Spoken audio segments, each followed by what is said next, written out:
Thank you so much. Thank you so much, Meg. And welcome everybody. And thank you very much for the invitation. I really appreciate it.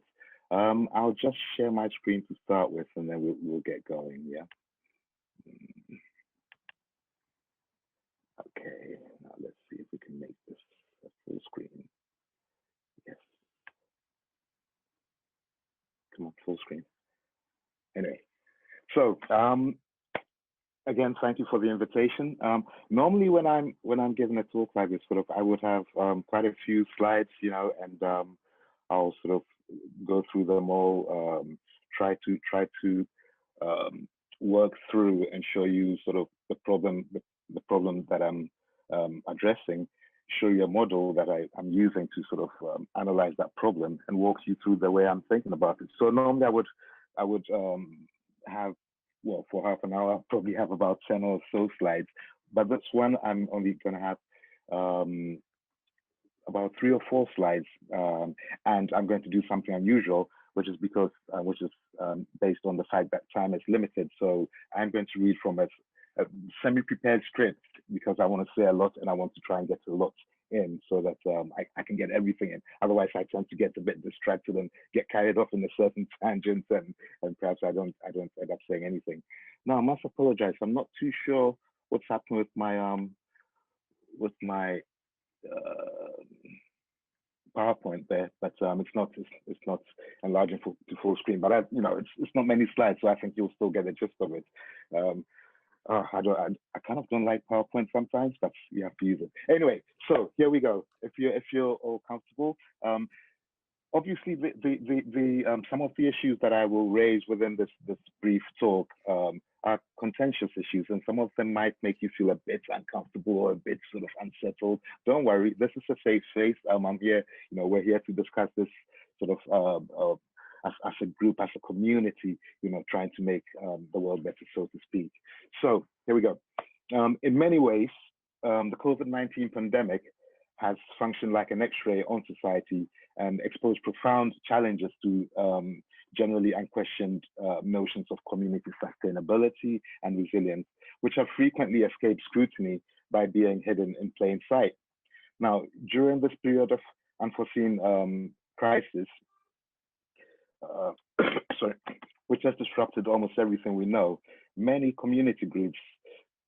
um, community-based groups have faced a variety of questions about sensibilities in relation to belonging and othering, and how they interpret and consequently exercise engagement with this issue or this term, this notion of community. And that's in terms of navigating the nexus between place and kinship. So within all the speculative visions of dystopian futures, which have resulted from the haphazard government responses, which show a mixture of chaotic politics and politicized chaos, measures such as lockdowns, social distancing, and quarantining have fueled cycles of fear, despair, social isolation, and division, and of course, a lot of uncertainty. Against that backdrop, the Transition Network has encouraged transition groups such as Cambridge to pause and reflect on how our approaches to community sustainability and resilience, if grounded in principles of just transitions, may be more effective in attracting or engendering broader, more diverse demographic participation. So obviously from that description and also from the description of the event, this talk really centers around the notion of community. Unsurprisingly, community is the most frequently used um, word and prominent common denominator when we talk within transition groups or we talk about transition initiatives. Community is a deceptively simple word and concept, and yet it is such a complex social phenomenon that it is simultaneously challenging to approach, understand, or indeed to comprehensively evaluate. Community is, of course, a slippery, polysemic, and often quite promiscuous word with different meanings that suggest an all-embracing and all-inclusive categorization that is determined by aspects such as geographic proximity, kinship, social and economic characteristics, aggregate interests, values and traditions, and so on. So when I said community is quite a promiscuous word, I was really referring to politicians. Politicians and policymakers generally consider community as an instrument of government and therefore a means of effecting government policy or of implementing the values and goals of another organization at arm's length. Community in such and many other contexts tends to be deployed as an illusion or distraction to invoke a sense of kinship and to enhance the buy-in factor for often contentious projects of, for example, regeneration that might otherwise be rejected outright by citizens of a particular locality as regeneration through the back door or gentrification through the back door, I should say. Additionally, community-based initiatives are frequently promoted by government agencies as a means of communicating messages about government concerns and persuading people to act or behave differently through trusted intermediaries such as community-based civil society organizations and so on. Within the transition network, the foremost use of the word community is in relation to the geographic location of a transition group and an initiative or project. However, geographic proximity does not always and everywhere translate to broad spectrum demographic considerations, inclusion, or indeed participation in any given initiative. That being said, in the context of the pandemic, remedial measures such as lockdowns and social distancing introduced sporadically to arrest the virulent spread of COVID-19 have demonstrated that physical proximity is not essential to fostering a feeling of community in pursuit of a common good. So as the virus stalks the earth, a shared sense of imminent global danger has galvanized collective action within various communities. Coming together whilst being forced to stay apart has, in many instances, been facilitated by elements of trust, empathy, and common humanity. These provide some of the most basic ingredients for building solidarity across differences in any understanding of community from place to kinship. Now, I want to focus for a brief moment on community engagement strategies. So a key concern that cuts across all transition groups, and in fact, most environmental sustainability groups, is the conundrum of community engagement and how groups can be more diverse and inclusive. Underlying and driving that conundrum is the fundamental recognition that, like many environmental organizations, transition groups tend to be challenged by the lack of diversity in their ranks. Perhaps the inescapable question we must ask here is, why does that matter? Why does inclusion and diversity matter?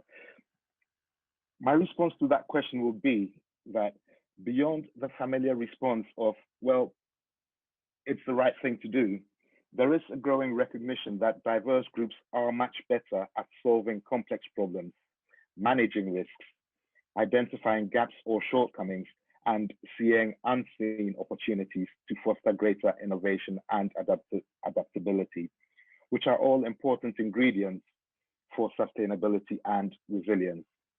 Therefore, in many cases, the absent presence of any demographic from participation in community discussions and visioning exercises undermines the sustainability and resilience value of the resulting initiatives.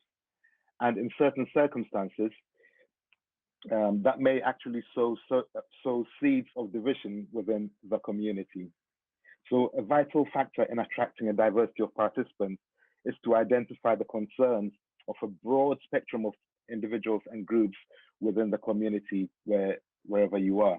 How do we do that? Well, there are various types of community engagement repertoires and processes. Some of them include knocking on doors, conducting surveys and interviews, poster and leaflet campaigns, having conversations with agency-laden institutions such as churches and mosques, and visiting local businesses that very often act as a focal point of assembly for particular groups. Furthermore, social media social media platforms such as Twitter and Facebook often offer a low entry point to find out about, or indeed to engage with, the concerns of different groups in a given locality.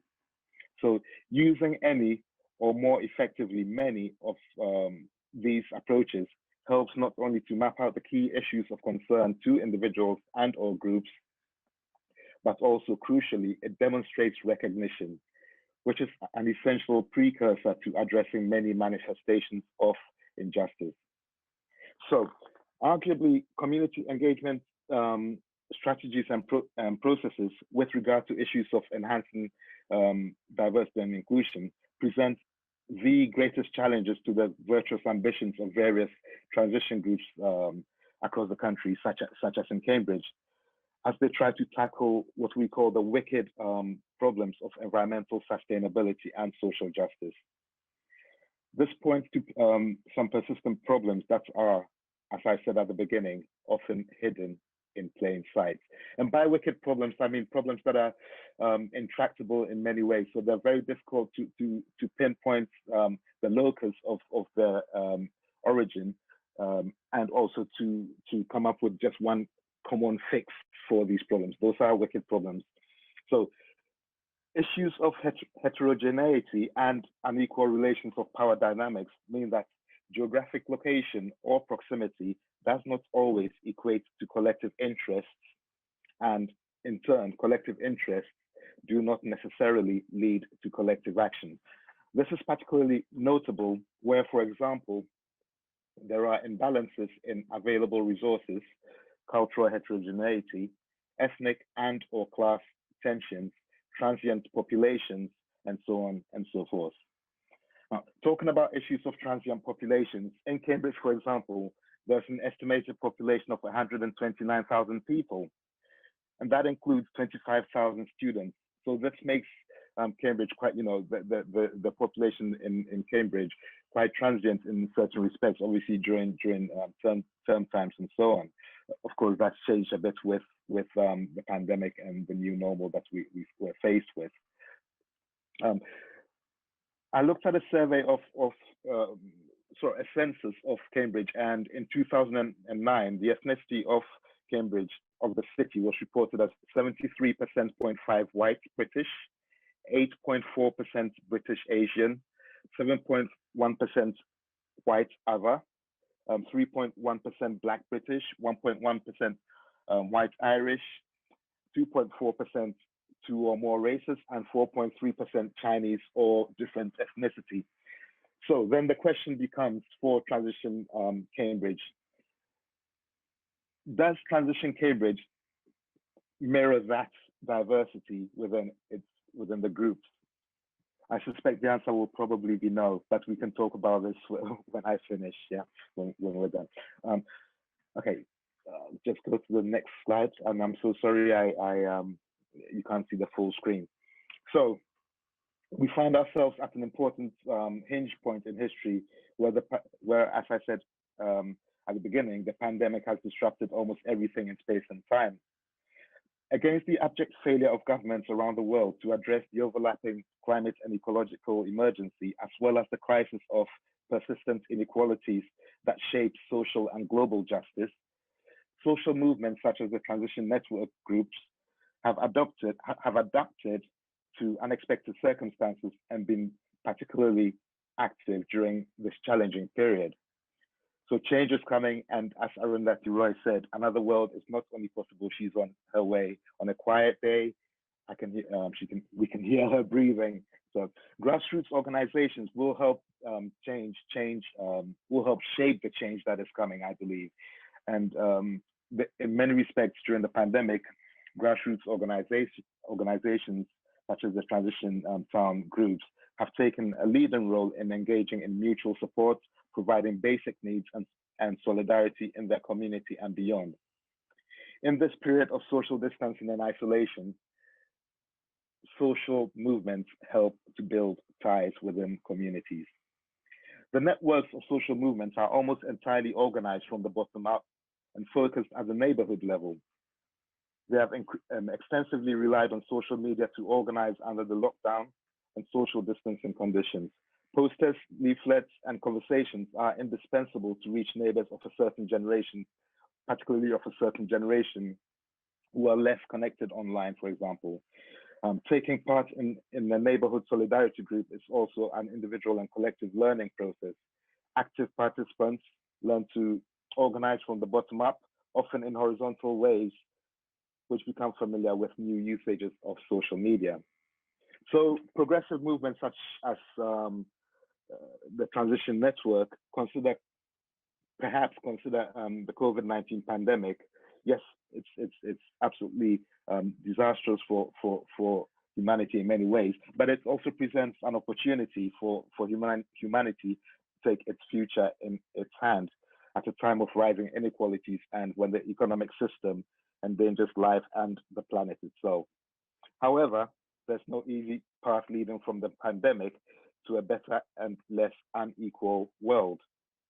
The urgent need for a fairer world is not a sufficient argument to make it happen. The COVID-19 outbreak is a battlefield for alternative movements such as the Transition Network. So then the question becomes, how can we shape alternative futures? What is our role in ensuring that the slow emergence from the pandemic is a just and sustainable recovery, and that we don't return to the status quo ante? How can we ensure that the just transition to the post-pandemic world will take place? I'll move to my next slide. So we're going from one state of being to another, from this period of lockdowns and so on to another. And here I want to introduce the idea of multi-level perspectives of transition. And I'm very sorry about this, but I had to throw in a bit of theory here just to back up how we can make this happen. And I think if you get to understand this, then you will see the reason why community organizing is so important, and also building networks within these community groups. So multi-level perspectives of transition, sustainability transition. In broad terms, a transition can be understood as a phased shift. That is a continuous, long-term, or gradual, even evolutionary process during which a society or subsystem of society fundamentally changes. Such a shift is often required because existing systems have become path-dependent and locked in to unsustainable trajectories by a set of dominant structures and institutions, which we can call regimes. You see regimes in the second level there, in the middle level, the tier there. A transition can be understood as a shift from one stabilized regime to another. So sustainability transitions is about understanding the challenges and potentially influencing such transitions. There are two main ways of looking at sustainability transitions. One is the multi-phase way, and the other is the multi-level perspectives. Due to the restrictions of time, I've chosen just to show here the multi-level perspectives of transition. So most of the studies of multi-level perspectives have typically focused on the management of or the emergence of socio-technical systems, but the idea can equally be applied to socio-ecological systems, which is what transition is really concerned about, what we're concerned about. The multi-level perspective can help us understand that deep societal transformations result from the interaction between three main societal levels, as you can see in the slide there. The top level is the landscape or macro level, and then we have in the middle we have the regime or the meso level, and at the bottom we have the niche or micro level. The three levels are conceived as a nested hierarchy with varying degrees of stability, with the niche being the least stable, and the landscape being the most resilient. So they don't operate in a vacuum, but rather they influence each other. Transitions result from interactions between processes at these three levels.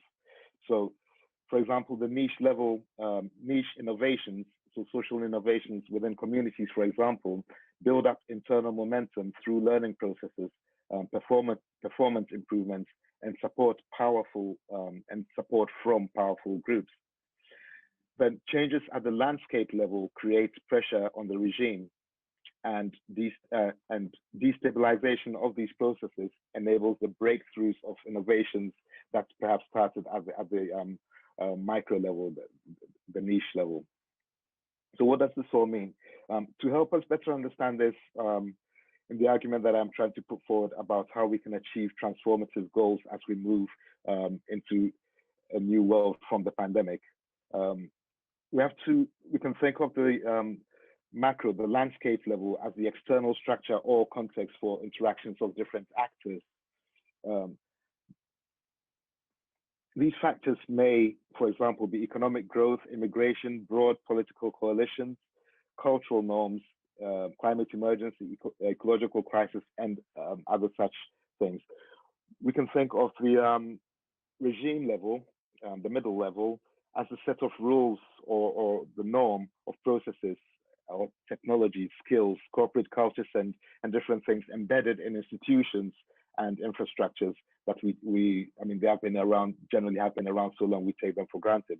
So generally the regime cultivates incremental improvements along a certain established trajectory. And that is why many people find change, or sudden change quite difficult to accept or accommodate. So as I said before, the regime can affect change in the landscape level. The regime shifts mostly happen as a result of a cascade of changes over time. Now, finally, we have the niche level. And the niche level, perhaps, it is where we can think of the niche level at the community level, or at, different initiatives happening at the community level, for example. And it's where very often the imagination is unleashed. And of course, transition right now, we're looking at the power of the imagination in creating change. Of course, we have argued within transition as well that perhaps the conditions we find ourselves in terms of the climate and ecological emergency has been brought about because of a lack of imagination. So we're trying to unleash imagination very much in the forthcoming summit and so on. So in the context of my proposition here, we can think of the niche level, the micro level, as our local communities and our initiatives, which act as spaces of incubation from normal market forces. Such incubation means that innovations can emerge through trial and error, learning through the collective experience of the hive mind, and sometimes even failure, very often failure. Working at the community level also provides space and time for supporting networks to be established. Right, so the general thrust of my argument with in showing you the multi-level perspectives of transition is that we need to work at the grassroots level, and not only do we need to work at the grassroots level, tying it all in with the theme of this talk, this presentation, is that we need to try and build a wider we within the community. Very often, people who look like us or are within our class groups or have our own interests tend to form the end group, and we need to try and move beyond that to try and extend the we within our community to reach other groups. Now, to reach other groups, we don't have to try to take over other groups. We don't have to try to ask, or we shouldn't ask other groups to camouflage the differences between us. We need to appreciate and celebrate differences within groups, within all communities. And that is quite a difficult thing for many people to do. As we said at the beginning, or as Meg said before everyone came in, yes, we have a lot of exciting talks and a lot of exciting presentations happening during the What Next Summit, which is coming up from the 3rd to the 20th of March. I I would encourage everyone to please come to as many events, as many talks as you can, because there'll be a lot of inspiring stories and we can share some ideas, share some learnings, and hopefully help to disrupt the setup as it is. Now, just to end, I want to point out that I said the landscape, sorry, the regime is the way things are at the moment. We can think perhaps of COVID, of the pandemic, as being part of the landscape. So, COVID and Extinction Rebellion and Black Lives Matter, for example, have really um, stormed the Overton window, the way we think and the way we talk about society and things. And it's really disrupted the landscape in a certain way. And the landscape right now has put a lot of pressure on various regimes, whether we're talking about food regimes, transport regimes, and so on. So the regime is quite vulnerable to change, is quite vulnerable to transition. And this is really where we need to try and build solidarity within our communities. We need to try and build as many networks as possible within our communities, because then we can enact the change as we emerge from the pandemic. Of course, our governments, and not just the UK government, but governments all over the world, are scrambling, absolutely scrambling to get back to business as usual. Yes, they have said, or many have said, that they want to build back better. We do not want to build back better. With transition, we want to bounce forward. So building back in any shape or form was not good. Looking back was not good at all. There's so many things with the way things were in terms of environmental sustainability and social justice and so on and so forth. And what we know is that the system as we know it, the regime, always changes its clothes to say that this is better than before. Yeah. So we don't want to build back. Any idea of back is just accommodating a regime that has changed its clothes. We think the empire has no clothes left, and we should be forcing the changes that we need to see in the world. Thank you all so much, and I invite your questions.